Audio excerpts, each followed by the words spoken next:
What's going on, guys and gals? CheFPV here.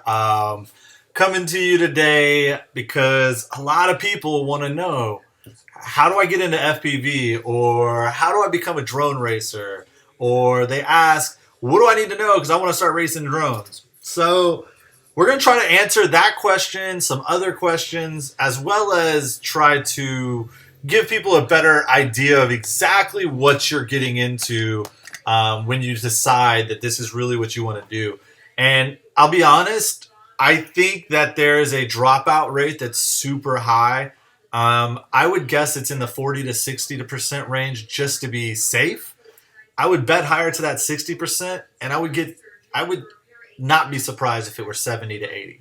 And what I mean by that is somebody that gets into this, buys a bunch of gear, flies a few packs, I'd say less than 20, and then never flies again. And I'd say a lot of those people fly less than 10 packs or 5 packs completely before they kind of just give up. They give up for multiple reasons, but I think the number one reason that people give up is they didn't have a clear idea of what they were getting into. They went and saw a video, or they saw some guys locally flying, and they thought to themselves, man, that's awesome, it's fun. They talked to some guys, and then they went online and they started researching, or at least what they thought they were doing was researching, when really they were just getting a bunch of opinions on a lot of subjects and by a lot of people that are also very new to this. The people that really started FPV were, I don't even want to name names, but we're doing this a few years ago, less than 6 years ago, that FPV really kind of came to life. And in the multi-rotor and the racing scene is only about 2 years old. Some would argue less, you know. So you're asking questions of people that are right now exploding into more and more numbers of users, but they're all new users to new technologies. And even the guys that have been doing this forever are constantly learning. I am by no means an expert or a pro. I try to help where I can, but I've only been doing this for about a year, 19 months, 20 months-ish on FPV, and then 2.5 years on drone stuff. And I don't know a fraction of what a lot of guys out there know. So I've always gone about just experiencing it myself, listening as much as I can to those ahead of me, questioning why they have their opinions, and then kind of making my own inferences and my own judgment calls. I've gone the wrong way. I tried to fly level modes and Ratitude and all that stuff for almost a year before finally giving that up completely and going full acro. And people had told me since day one, do it. So just an example of nobody knows everything. So let's get into it. What are you going to need? So the number one ingredient is you have to have a desire. A really, really passionate desire to, no matter what happens, when you hit that wall, and you will hit that wall figuratively and literally with your quad, that you're going to stop, take a break, and figure out how to fix the problem, no matter what. And I mean that with so many different ways I can't even begin to explain. I have had hours and hours spent on quads that flew perfectly fine before a minor small crash, and I could not figure out the issue, not even with friends' help or anything, until I finally just dug in completely and one by one changed component. And it was the only way to get my answer. And I found my answer. And then I researched why that was the failure, and then I made a video, I'm sure. But my point being was, I couldn't sleep. Well, I could sleep, but I was having problems going to sleep, or having problems even stepping away from the desk for a few hours, because I needed to figure out what the problem was, because it bugged me, because I wanted to fly, and I hated that it was keeping me from flying. If you don't have that desire, if you want to get a quick answer when something goes wrong online or from somebody, not for you. I'll tell you right now, just stop. It's okay. You don't have to, judge me or you, or nobody has to be judged.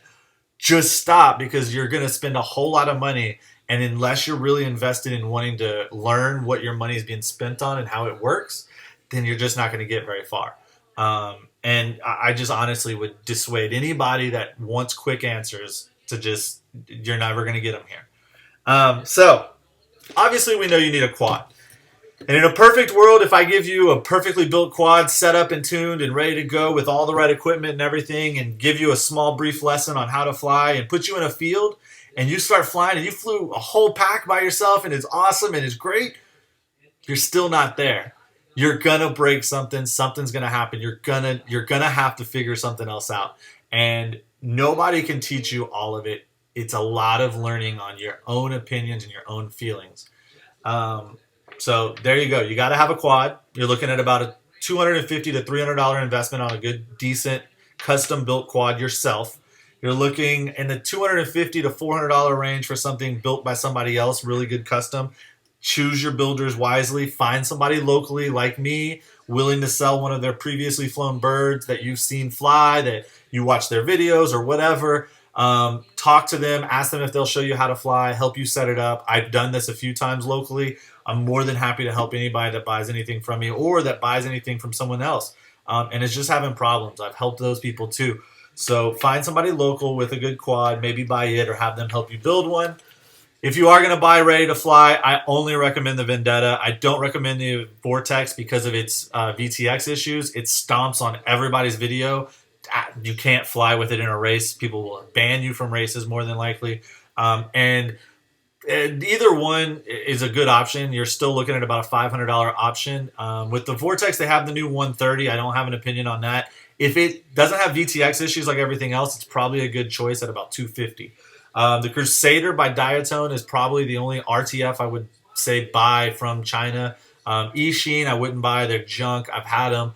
They're okay to keep flying for, once you break them a couple times, though, you're investing way more money into something that's not worth the payoff. A Crusader definitely has something that I think you should look at, the GT2. But there you go. So you need a quad, but even if you have a perfect quad, you're going to have to learn how to fix it. And for that, you need tools. And I'm not even going to cover tools, but a good soldering iron, $60 to $100 for a good one. And a couple other hand tools and stuff you're definitely going to need. So it's more investment than just the parts. So you have your quad, you got to control it. You have radio choices here. We got Free Sky, $200 option, probably the best all-around bang for your buck. Got a $100 option here from Spectrum. Either one, you can get receivers these days for about $30, and you will need a receiver. So you're looking at a $250 investment there.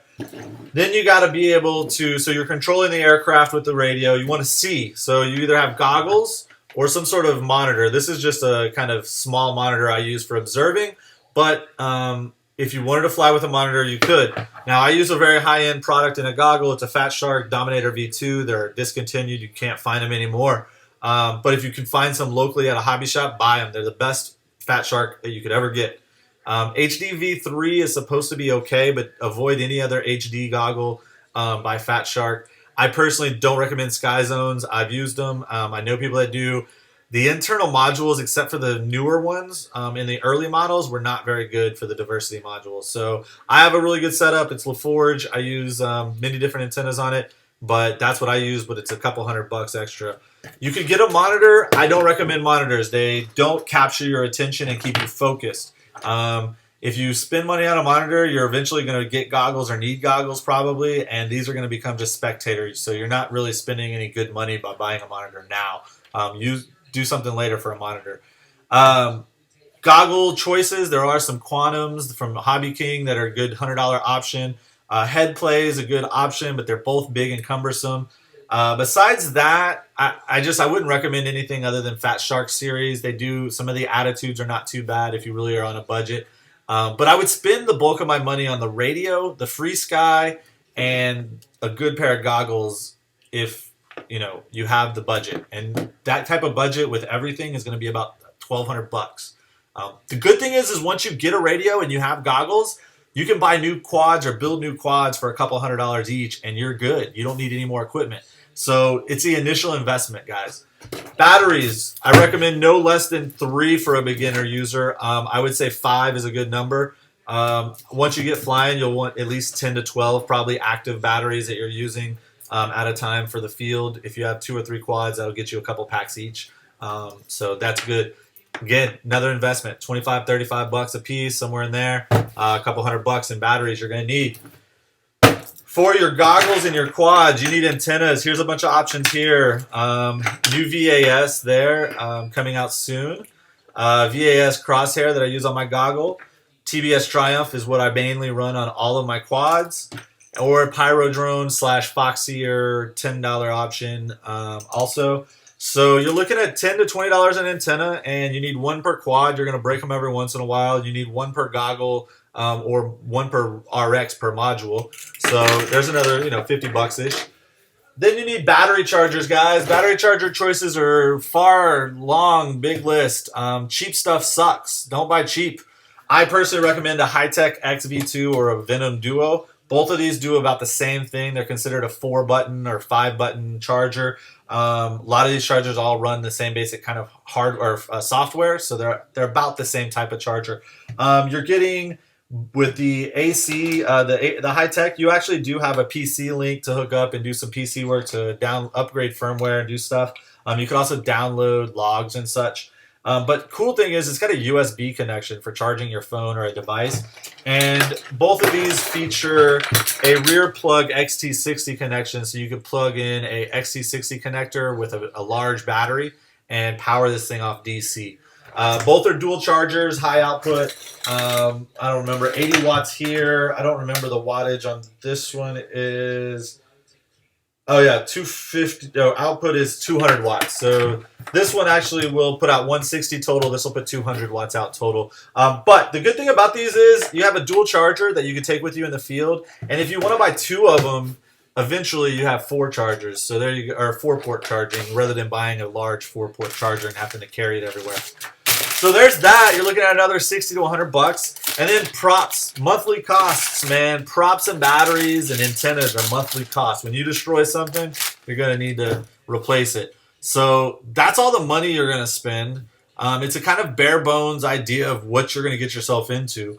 But remember that this is still the beginning. If I gave you everything here for free, hooked you up with kind of some tips and got you flying, it's only going to get you about a day down the road before you're going to have to dig in and really start learning. So just know that you don't have to learn everything overnight. Don't jump firmware to firmware. Find a firmware that works for you. Learn to fly that firmware. And eventually, if you feel like you're such a great pilot that you need to unleash some new power, look at new firmware and stuff like that. Otherwise, just stay up to date on what's going on and update only when necessary. It's, a new feature is added that makes the quad more stable or better or improves in performance. Don't chase the dragon, guys. Let everybody else be the beta testers, all right?